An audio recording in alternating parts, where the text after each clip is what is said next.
Hello, my name is Vondre T. Whaley. I am a 24-year veteran in the field of education. I currently serve as a high school principal and I love my job. I'm also the lead admin coach at futureadministrators.com, where our goal is to get you a real interview so you can get an opportunity in educational administration. In this video, I want to talk about the day in the life of an educational administrator. So I'm going to go over a typical day that I may have as an administrator. You have to lead by example. So I get to school between 7 and 7:15 a.m. in the morning. The first thing I do, I want to go out in the front of the school to greet students and parents.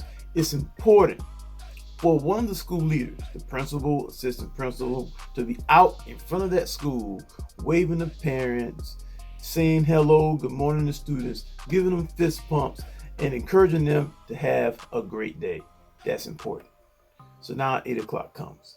The next thing that I do, and which is important for education administrators, is to say the morning announcements. Give the greeting, a quote for the day, the thought for the day, talk about expectations.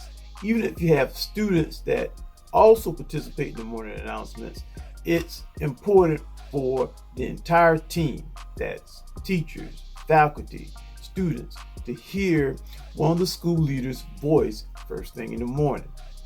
So after the morning announcements, the next thing, you have to focus on teaching and learning. So typically, I go into 3 to 5 classrooms to observe. I want to know if my students are engaged. I want to know if teachers are asking students for feedback so they can get understanding.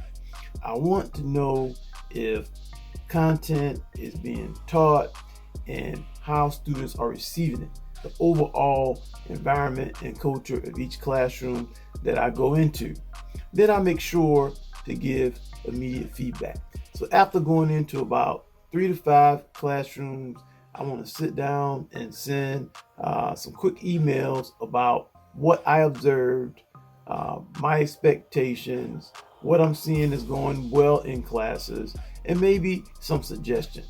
So that's about maybe an hour, hour and a half.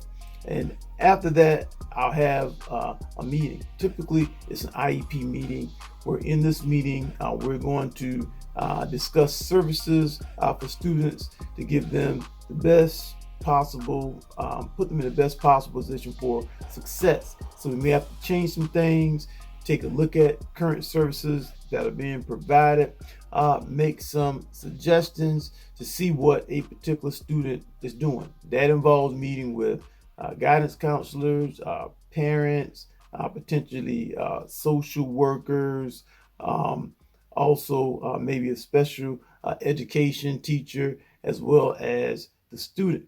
Typically, those meetings last anywhere between 30 minutes to an hour and a half. So after I have that morning meeting, now it's roughly about maybe 9:45, then I start handling discipline, right? That's a big part of what we do as administrators. We have to monitor student discipline. But it's more than just giving consequences. It's a lot of coaching that goes involved with that, because you want kids to understand what to do the next time that they encounter a similar situation. So it's about how to handle things. Remember, our job as educational administrators and really as professional educators is to teach young people how to navigate through life. So in addition to giving consequences, we have to do a bit of teaching about what we expect when students getting to a next situation. Also calling parents. You call parents to talk about certain discipline issues, how we can work together as a team to get a better result out of a particular student. That typically lasts about an hour, 45 minutes to 2 hours handling discipline. Then, typically, right around 11 o'clock, I'll meet with some teachers, right? So in these meetings, I'm meeting with teachers to discuss instructional goals, my expectation as one of the school leaders about what I want to see in the classroom. This could be about certain goals that they have as teachers, letting them know when I'm coming in. And these evaluations, a lot of times, is required by the state. So we have to go over certain things in reference to what we want to see to provide the best experience for our young people. Those meetings again last up until lunch, right around 11:45. Now it's time for lunch duty. Again, this is probably one of the busiest times of the day for our students in terms of foot traffic. So during this foot traffic, kids are eating. You want to be moving back and forth to make sure kids, number one, are safe. Make sure they're eating, putting up trays and things of that nature. Encourage them to move as quickly as possible when lunch is over so they can get to the next class. Now notice, they haven't eaten yet. So you might want to try to take a break to eat lunch. You want to make it a thing to eat lunch. Sometimes it doesn't happen every day, but you want to try your best to get your lunch in there, an unencumbered lunch, if possible. Okay, so after lunch duty, usually in the afternoon, there is another meeting, maybe a district meeting. You're meeting with some district personnel about some initiatives that you have to do on the school level. Those meetings usually last roughly about an hour. So right around 2 o'clock, you may have some more student meetings. Typically, it may be some additional discipline issues.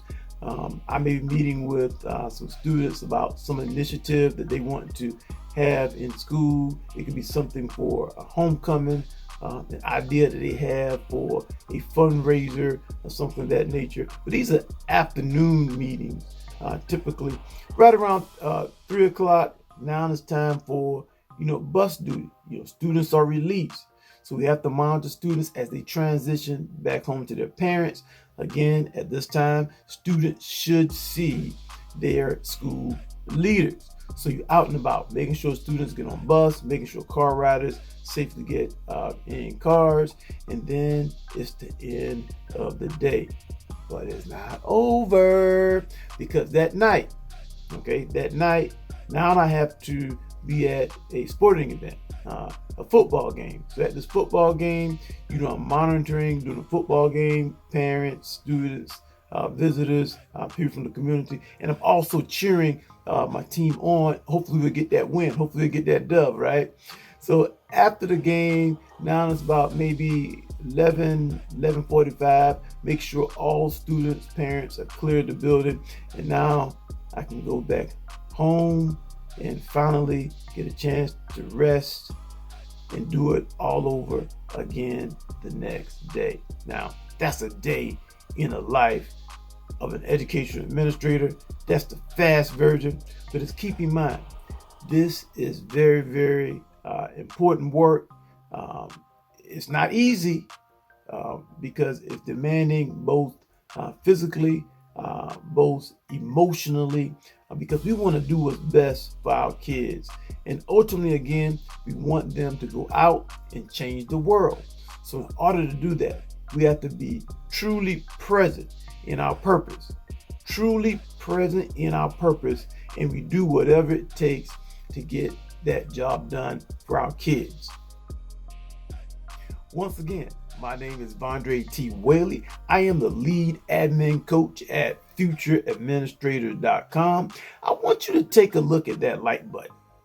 Take a look at it. If you like what we're talking about, man, smash it.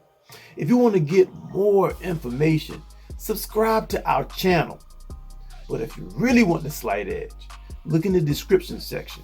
In that description section, there is a link to a course that we've put together called How to Get a Job in Educational Administration. In that course, we're going to give you the slight edge over the competition so you can get your next opportunity to serve students on a greater level. It's some great stuff in that course. It's stuff that people are not talking about is stuff that you need to know so you can get that job as an educational administrator. But most important, this is so important. I need you to know and believe that you deserve to be an educational administrator.